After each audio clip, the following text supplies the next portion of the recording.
Hello everyone, it's Christine here for another episode of our Stitch Along, still working on buttonhole stitch, and we are going to be doing what is called the knotted buttonhole stitch, but I believe it's also the same as what we did as the Antwerp edge stitch. But we're going to be using a different method that I've seen Ariana Zersha do for this one, and I believe it's also called the knotted blanket stitch. So isn't it funny how we can have the same stitches but with different names and different variations? So I've got a knotted piece of crochet thread here, but you could use whatever thread you want. And I think I'll just work it down on this piece of cotton I've got because it's a bit easier to stitch on than the fabric. So I'm going to pop up on the bottom of my little yellow line here. And then I'm going to hold the thread while I then pop up a little bit higher and then pop down. Lots of popping going on. So I might just do them a bit smaller than that even. Going to bring it out so that it's coming out over the thread and making that little loop. Now this is where Ariana Zersha holds onto the bottom thread and then uses the back of her needle to pass it back through the long bit that's coming vertically down the fabric. So she passes that out and then pulls it tight to get a little knot. So let me show you another one.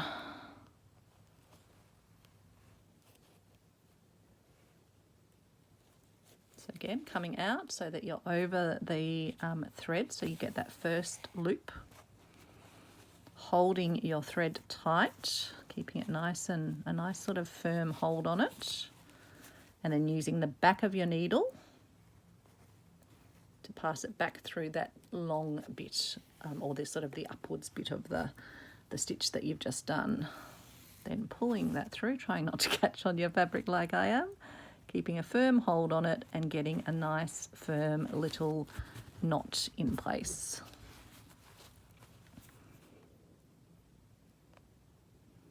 So we'll keep working our way along, so doing the same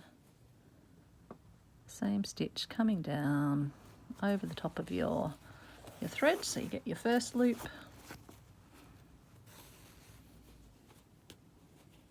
Holding on to that, passing your needle back under that vertical bit. Obviously I'm holding too hard, I couldn't even fit my needle under. Got too firm of a hold on it. And then forming your little knot. Then doing your next stitch.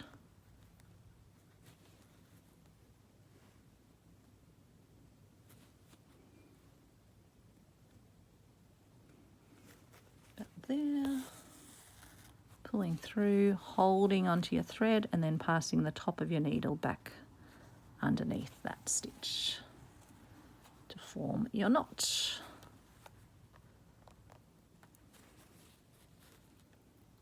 Popping along an equal distance.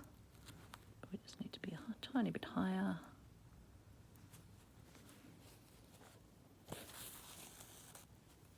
Forming your stitch, holding on to it, passing it back under and through the loop to form a knot.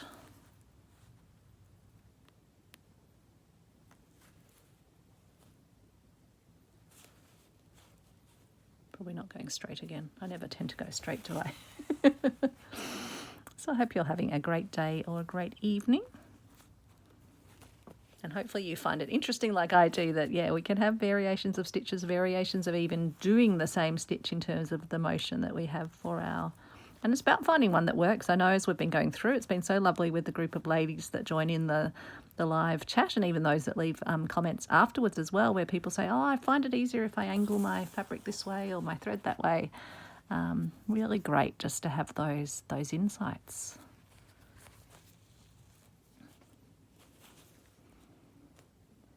Stitches might be old, but there's always sort of new ways of doing or different ways of doing and different ways of combining as well.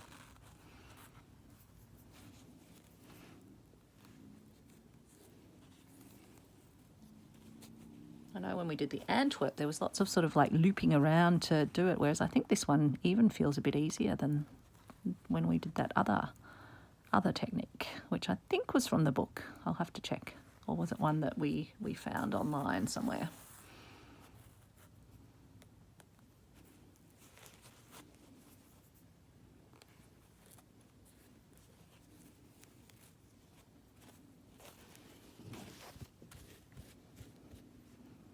There we go. I might just do an equal little stitch over here to finish it off.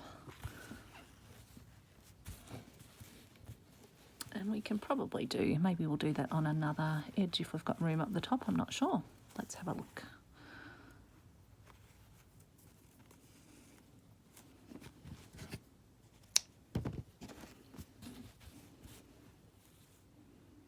Wonder where we could fit some more in.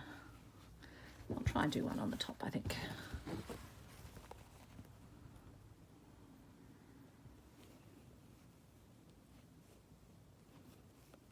Start it a bit further over there. Oops. No, I didn't actually tie a knot. Or if I did tie a knot, it's pulled itself through.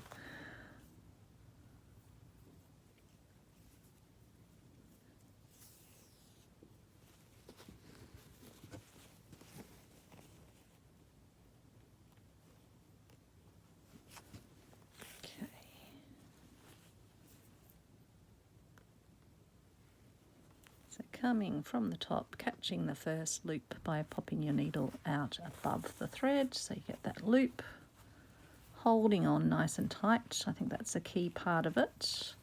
And then bringing the blunt end of your needle back under that top bit of thread like that and bringing it out the loop, holding onto it right until the end until you've got a nice little firm knot.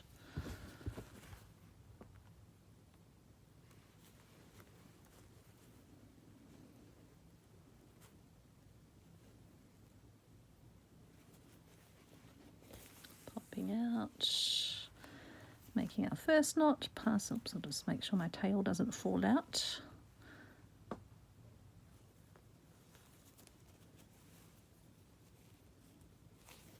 Okay, and then I might actually take it down there and then we'll just pop along so we don't interrupt our wheel. I'll just start it again over here.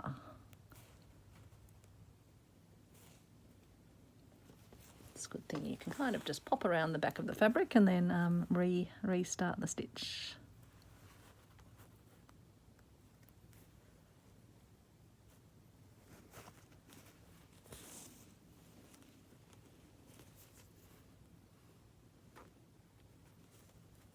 It does work well using that blunt end because you just avoid that risk of skewering either the thread or the fabric.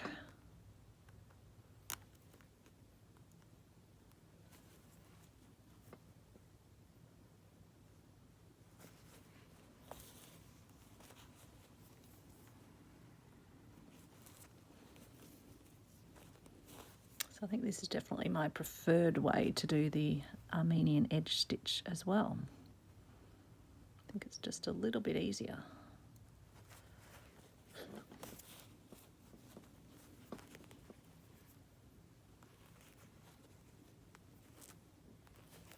But at least I'll have both versions. I'll have videos to refer back to because I must admit I am referring to my own videos when I'm wanting to go, oh, how did I do that stitch?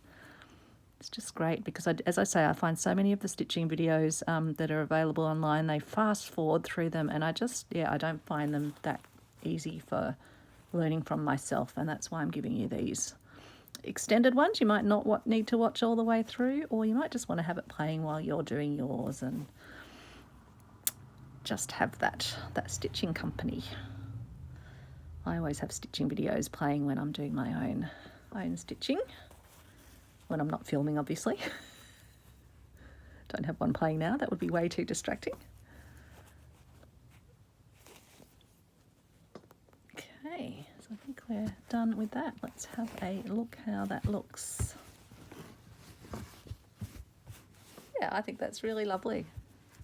Very nice stitch indeed. I might even, I don't know whether I'll just run a stitch along there or just leave it with that little, I think that's actually okay. It's like the wheels sort of popping up above. Almost feel like I want to put a nice bright yellow notch in the centre, so I might even do that. Probably just need to tie it off here though, I think.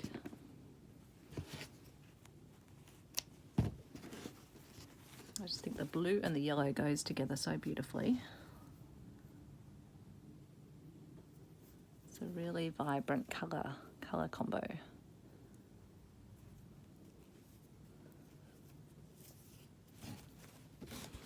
So again, not buttonhole stitch now, French knot territory, but, and I've already done a French knot there, so it might get a bit crammed in the centre, but we'll see how we go. I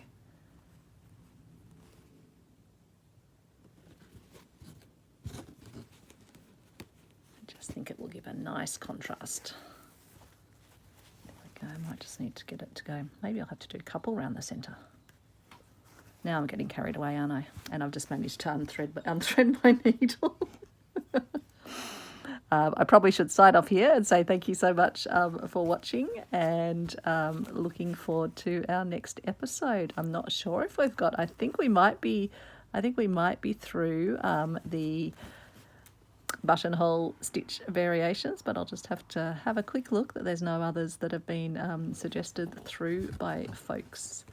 And if that's the case, then I do believe we will be onto basket filling stitch, I think. So I think that was another one that the lovely Kimberly suggested. And I did say I was going to let you go, but I will do that, and I'll finish off doing my little French knots that you'll see in the photo that goes along with this stitch. Thanks everyone for watching, and I will see you soon. Bye everyone.